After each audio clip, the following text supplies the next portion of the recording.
Welcome to Tomlin's Harmonica Podcast. I'm your host, Tomlin, and this is the place to be for a variety of harmonica-related content, including interviews, lessons, and discussions about all aspects of harmonica playing. This podcast is brought to you by the Tomlin Harmonica School, where I provide a step-by-step curriculum for beginners to advanced intermediate players, as well as personalized feedback and all the resources you need to get better at blues harmonica. Go to tomlinharmonicaschool.com to get your first month for $1 using the promo code PODCAST. My guest today is a versatile player and songwriter from Sweden who's passionate about combining roots music with contemporary rock and pop. She is the fantastic Elin Öberg, also known as Luffar Lo O. How are you doing today?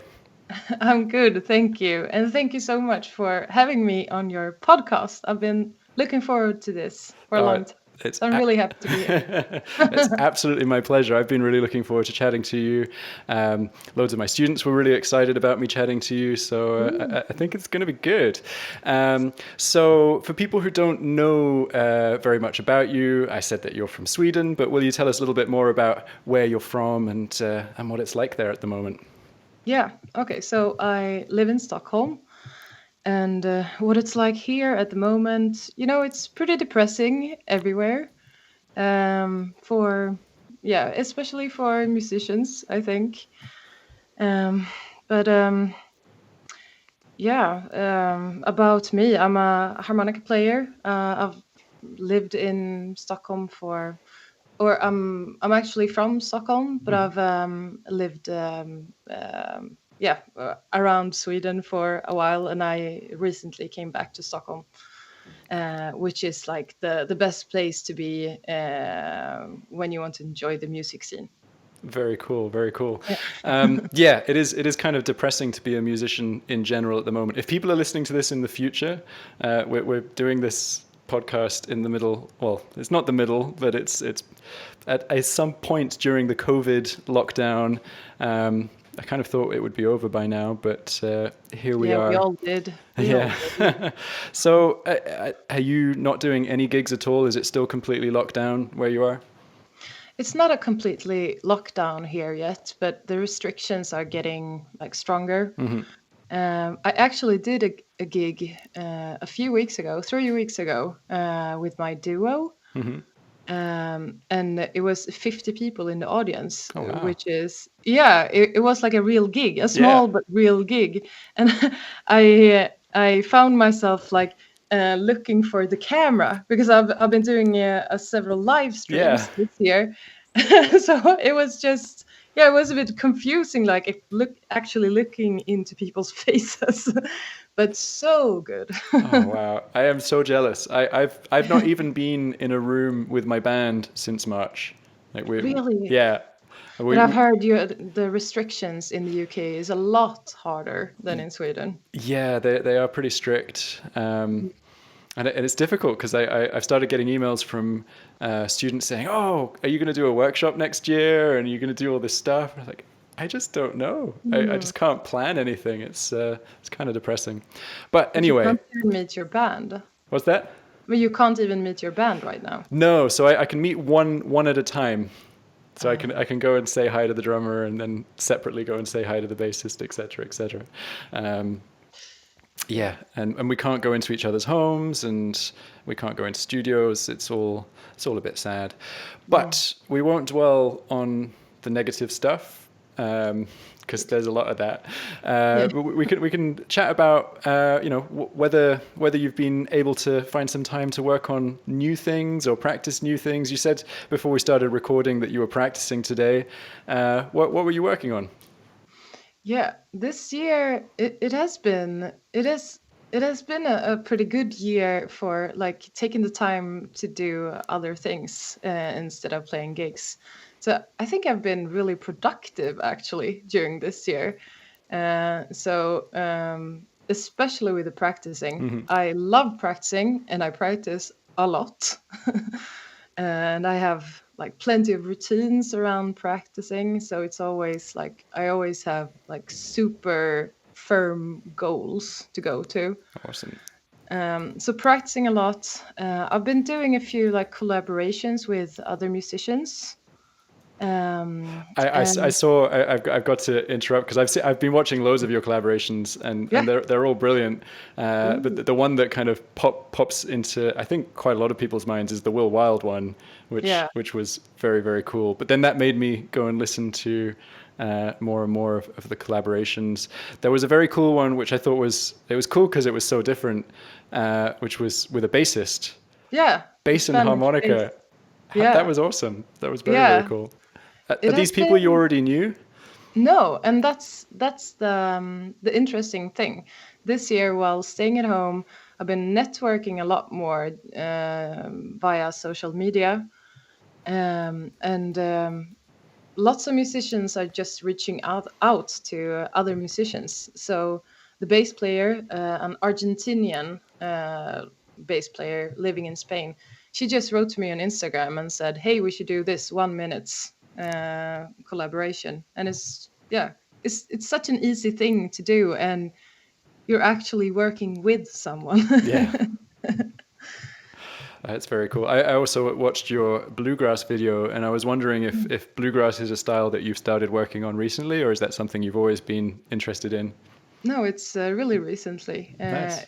I started in like September. It was a band, a Swedish band, who asked me to record the harmonica on one of their new songs, like for yeah, in the studio. And I said yes, but I didn't actually really know how to play bluegrass on the harmonica. I just had like a an idea of it, but I did a lot of research and.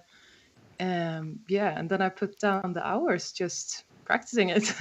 And the thing with bluegrass, what I found, it's you play a lot of major pentatonic scale, and you need to work on your speed, or I needed to work on my speed. So it was a lot of practicing with a metronome, and I started at maybe like 50% of the actual speed, and then after like I think it took me like 5 weeks to get up to the real speed. Nice. It's very, Yeah. very cool.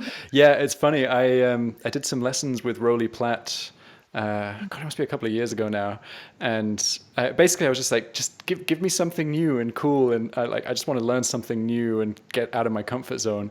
And he made me do bluegrass stuff, and I was like, why are we doing this? And I just got obsessed with these exercises, and it was things like playing on the offbeat, like Yeah. just really fast, like kind of 160 BPM for 5 minutes without stopping.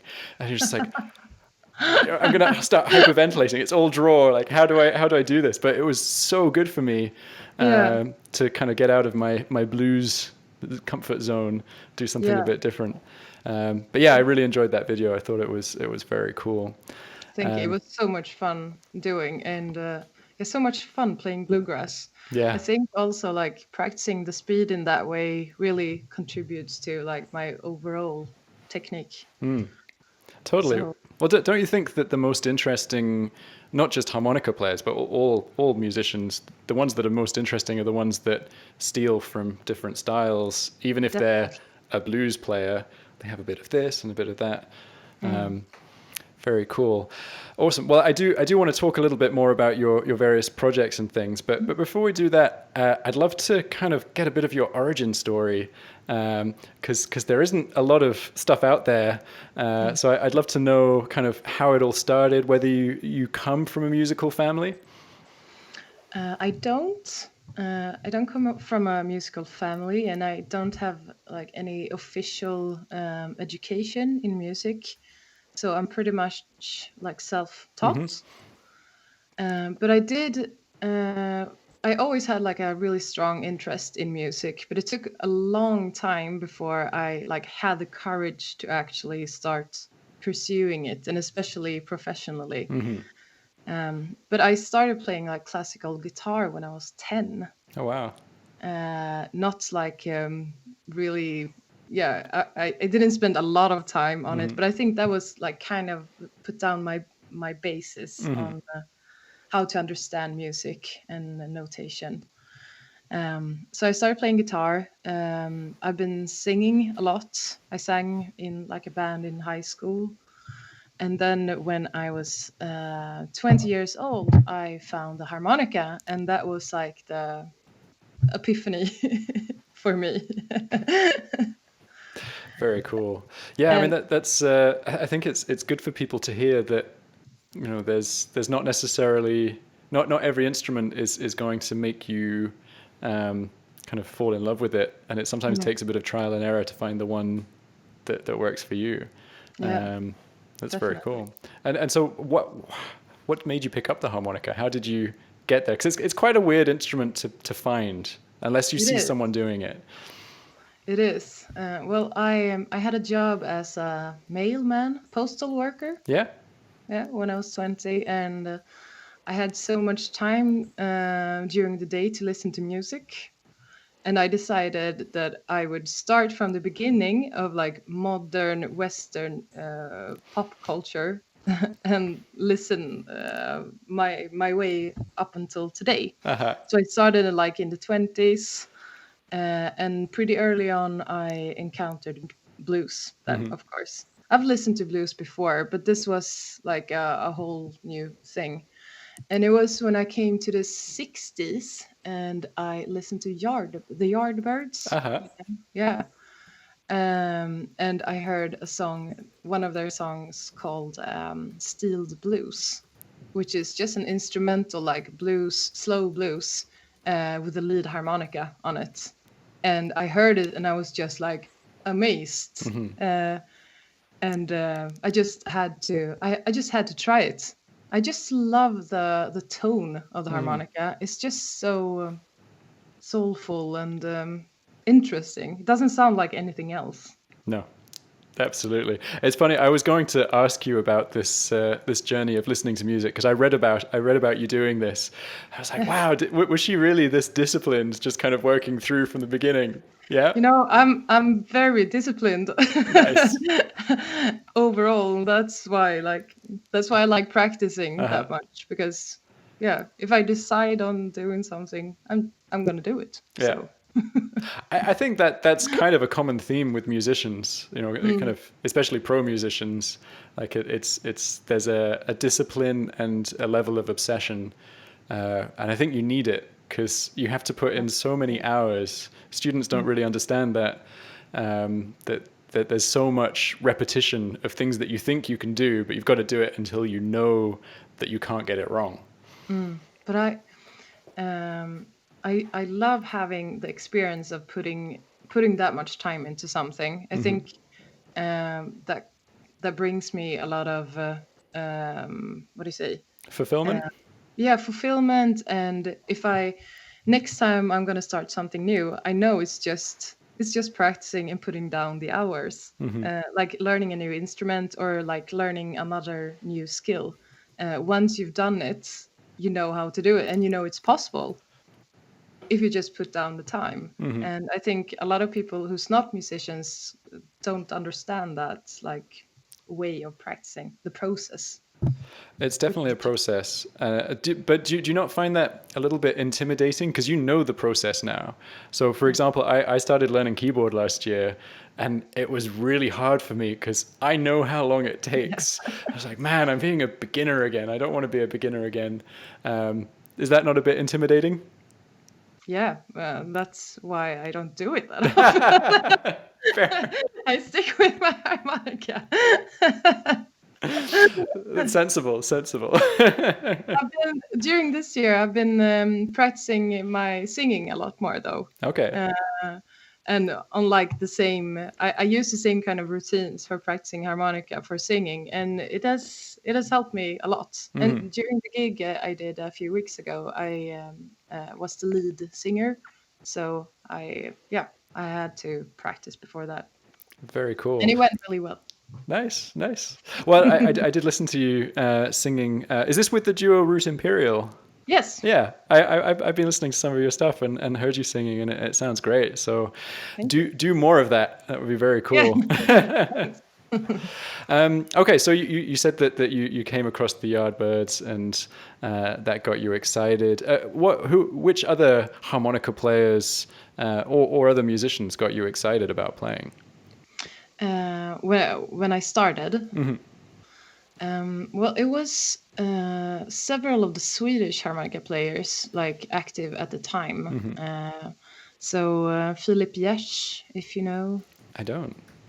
I No? will. Oh, I okay. will check him out. He's like the biggest name in Sweden, Okay. Filip Jers. But he plays a lot of jazz Okay. and like classical music. Nice. Is Mick, diatonic or chromatic? both. Both. Cool. Yeah. Also, another Swedish player called Mikael Fall. I'm gonna write all these down and put them in the show notes so that A, I can check them out, and B, anyone listening can check them out as well. Yeah, cool. But it was also several of the like traditional players, like Sonny Boy Williamson, Big Mama Thornton gave me lots of inspiration. Yeah. Very cool. Very cool. It's cool because we get Sonny Boy Williamson quite a lot and Big Mama Thornton, but getting some Swedish players, it adds a lot more interest for people to broaden their harmonica horizons. So thank you for that. Very cool. So when you started kind of listening and getting excited about harmonica, how did actually learning it come about? Did you have some mentors or teachers to help you along? I started off with like a beginner's book, and that got me like pretty far. But I did join like a group class for harmonica for beginners, which I don't know how much I actually learned from that one. Like playing single notes, melodies, you can do that on your own. And I was interested in the blues. But it was actually when I met other musicians who was interested in blues that I could start like really developing. Like I met the guitar player in my band, Moa Brandt, and we started playing together like quite early, just after a few years since I started. And I think just playing with other musicians helped me a lot. Yeah. And then came YouTube. YouTube has helped so many people. I wouldn't have been able to get started without Adam Gusso. I think that was kind of the most important part of my harmonica journey at the beginning. Very cool. I think it's really good for people to hear that you jumped in quite early into playing with other musicians, because I certainly know a lot of my students think about one day, like my biggest goal ever will be to play with other musicians. But actually, you should really start playing with other musicians as soon as you can, because you learn so much more from that than anything else. And I'm happy to say this on the record. You will learn more from playing with other musicians than you will from taking lessons with me. And I'll also say any other teacher, because it's a different thing. It's like you have to make it work, don't you? Yeah, I totally agree. And this is what I tell beginners as well. Just find a guitar player or a pianist to start playing with as soon as possible. Yeah. Also, you get like you get more push of getting better if you have someone else to hear you playing. Definitely.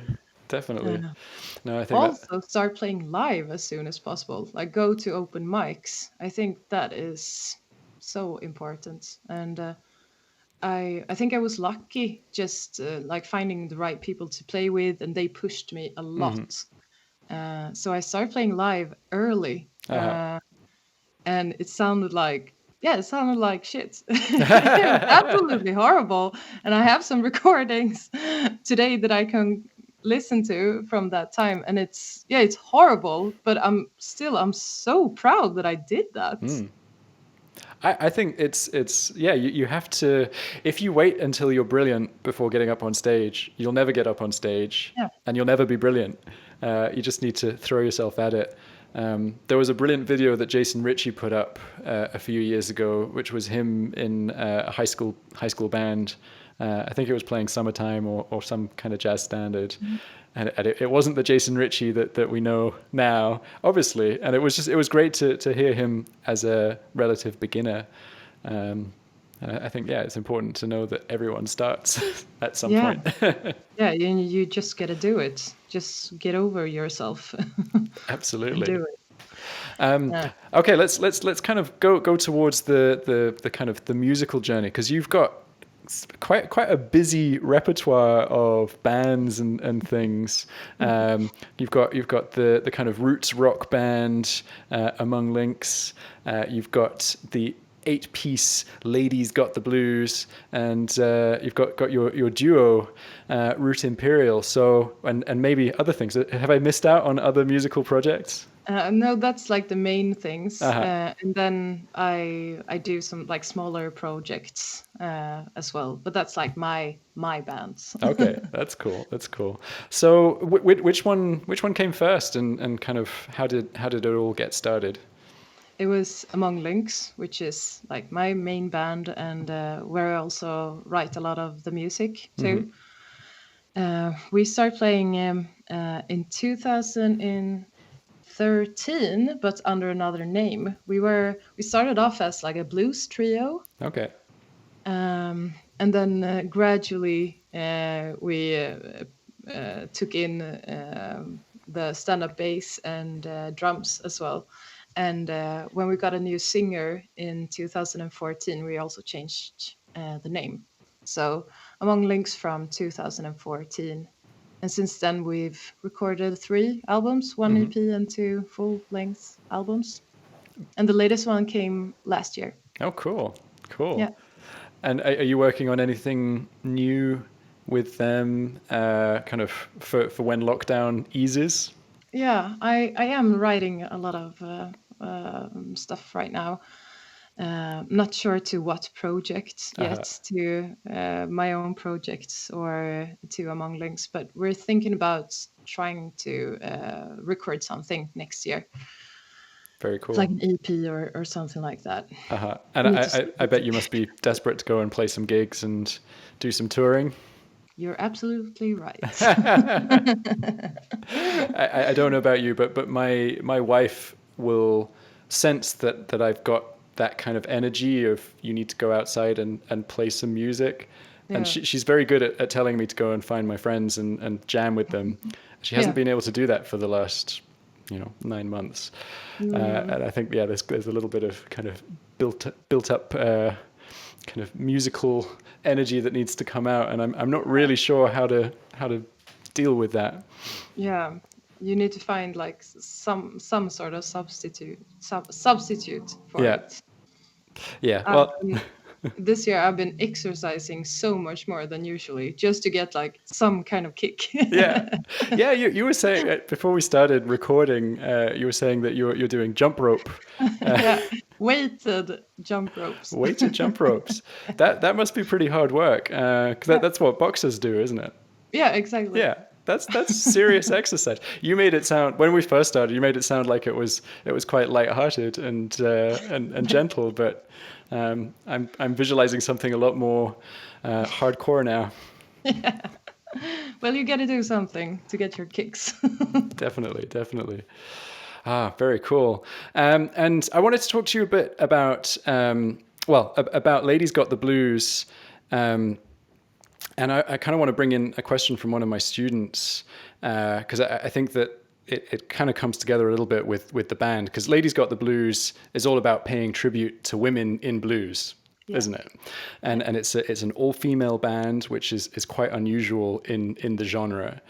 And Aidan, the student, wanted to know why you think there aren't more female harmonica players or even female blues players in general. Yeah, it is. It makes me really sad. That's the truth, because it is. I know quite a few really good female harmonica players, but it's not in comparison as with the male players. But I think it is like a bad circle. If you don't have any role models, it's harder to start playing. And I think that was the thing for me. Um, I didn't have the courage to start playing earlier because I didn't think I could do it. Uh-huh.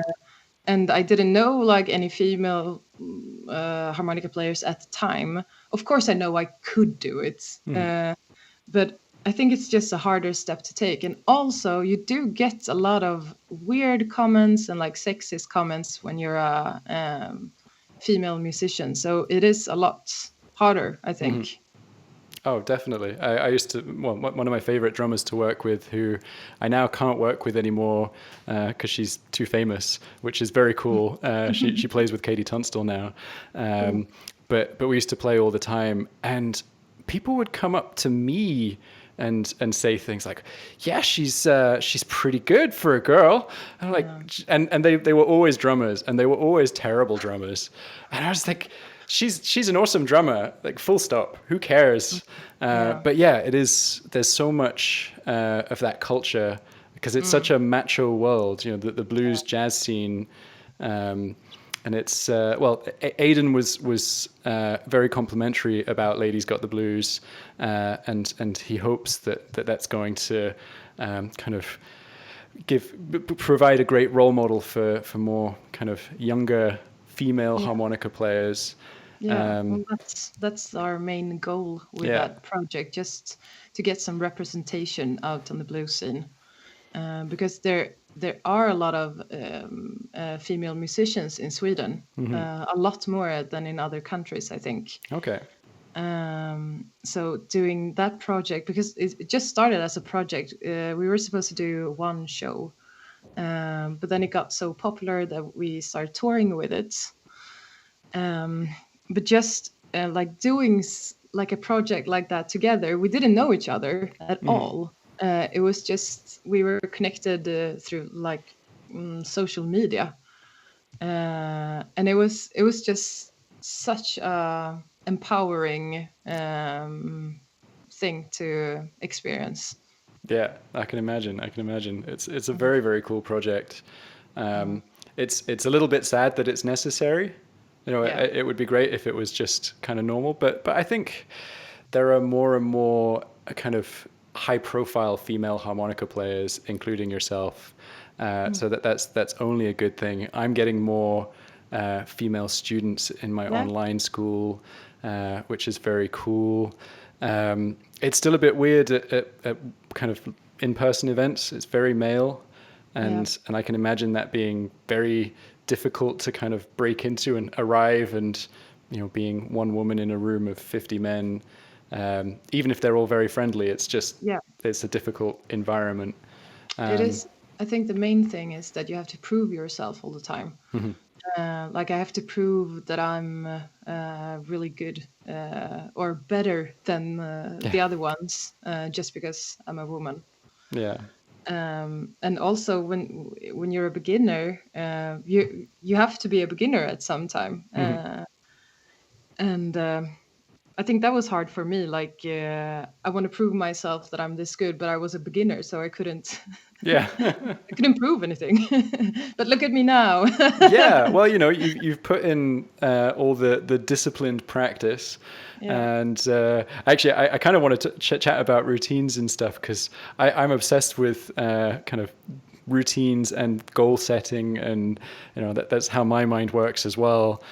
So I'm kind of interested in what your routine is. Like how do you practice? Yeah.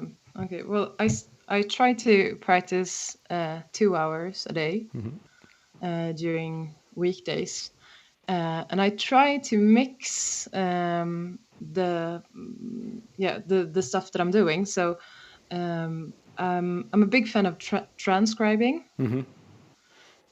So I try to do that as much as possible, and I think that has really helped me a lot. Just like listening, and also to other instruments, like transcribing guitar riffs and even singing has helped me a lot. But I sit a lot with a metronome. Like I'm trying to like speed up on my licks. Yeah. I do like patterns, like scale patterns a lot. I do some like chugging or like chord Yeah. progressions as well. But I try to like do 10 minutes of this, and then I do 20 minutes of this, and the things that the most fun stuff I try to like save to the last hour, so I can just like go through the Yeah. scales. Yeah, we call that eating your vegetables before you get your dessert. Exactly. So how do you do it?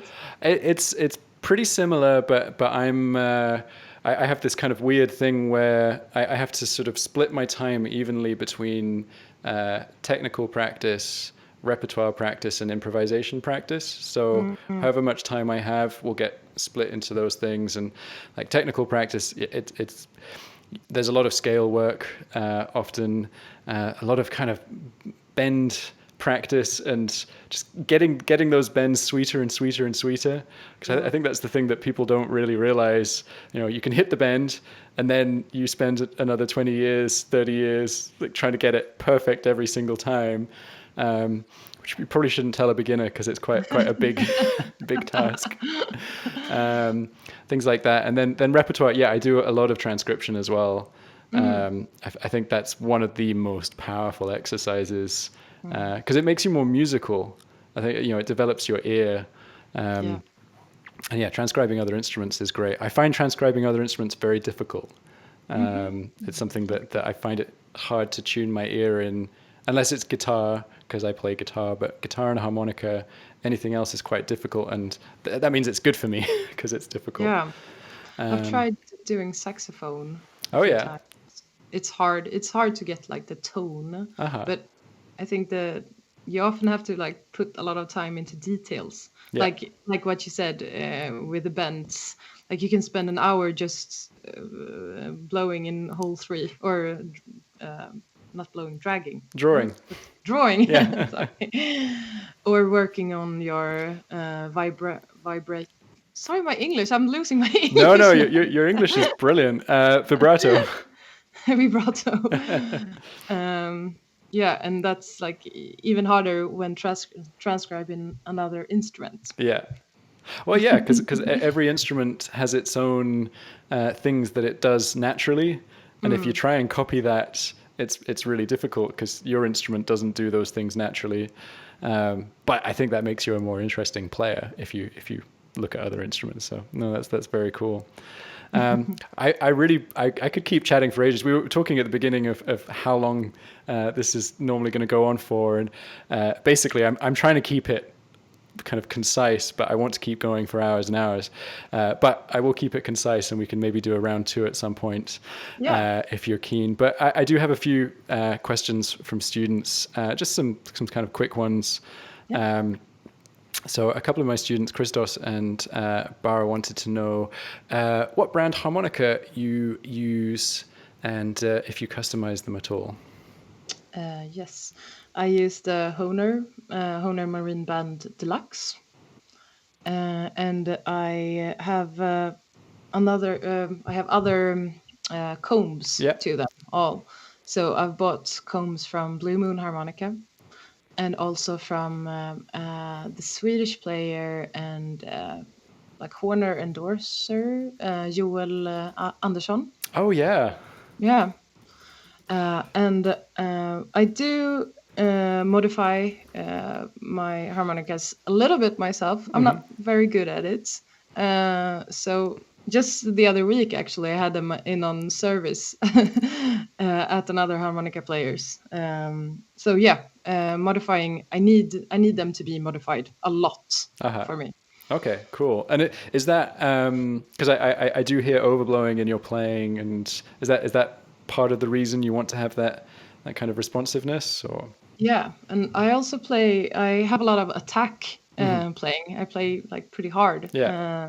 So the harmonicas can't be choking on me.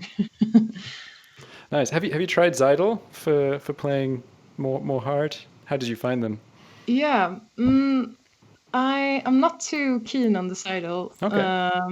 I haven't played that much with them. I know I should try them a lot more, just because, because of what you just said, playing harder. Uh-huh. But I really like the softness with the with the Hohner Yeah. harmonicas. They feel so like soft and I don't know, easy to. They follow you Yeah, easy. I know exactly what you mean. I have probably 50-50. Well, not 50. I have a whole mix. I play everything. And sometimes I want to have a bit of a fight. So I'll pick Yeah. up the Zeidel. And then other times I want it to be relaxed and sweet and gentle. And so it'll be, a crossover or something like that. Yeah. So one of my students watched your collaboration with Will Wild. In fact, a couple of them did, and were wondering if you were both using wild-tuned harmonicas.